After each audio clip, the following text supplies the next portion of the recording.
நம்ம சேனல்லேருந்து தொடர்ந்தாப்புல நீங்கள் வீடியோக்களை பார்க்க நினச்சிங்கன்னா இதுவரை நம்ம சேனலை சப்ஸ்கிரைப் பண்ணுங்கள். சப்ஸ்கிரைப் பண்ணிங்க. கீழே பெல் சிம்பிள் இருக்கும், அதையும் கிளிக் பண்ணிங்க. சரி, வாங்க நம்ம வீடியோக்குள்ளே போகலாம்.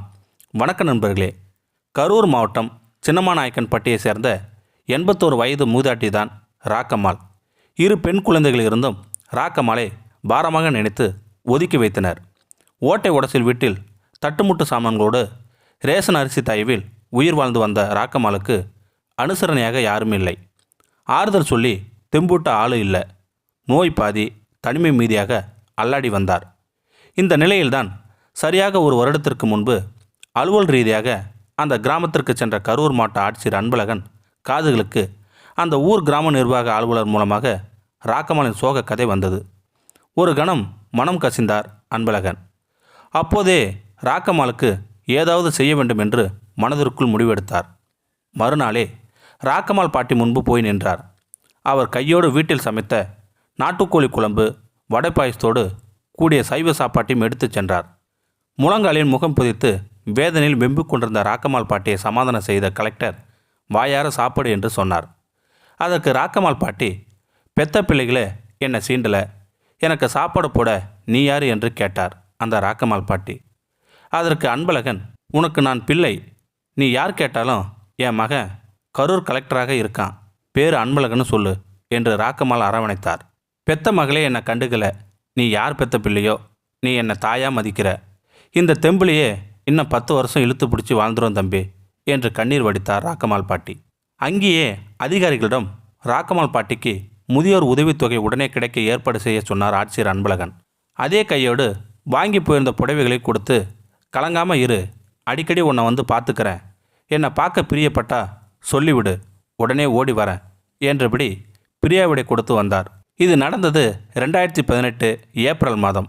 1 வருடம் முடிந்த நிலையில் ராக்கம்மாள் எப்படி இருக்கிறார் என்று பார்த்து வர ஆட்சியர் அன்பழகன் புறப்பட்டார். முன்பை விட இப்போது வயது இன்னும் அதிகம்.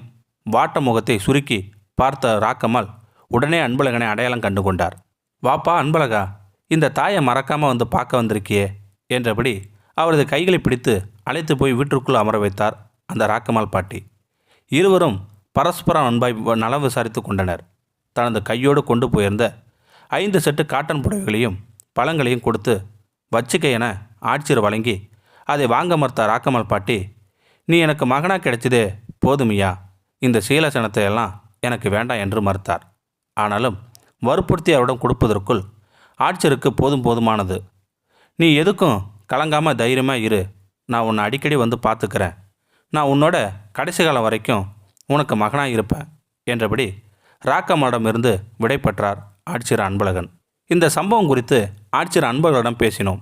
1 வருடமாகியும் அவங்க என்னை மறக்கலை. நான் கொடுத்த புடவைகளையும் முதல்ல வேண்டான்னாங்க. அவங்களுக்கு தேவை அன்பும் ஆதரவுங்கிறது தான் எனக்கு புரிஞ்சுது.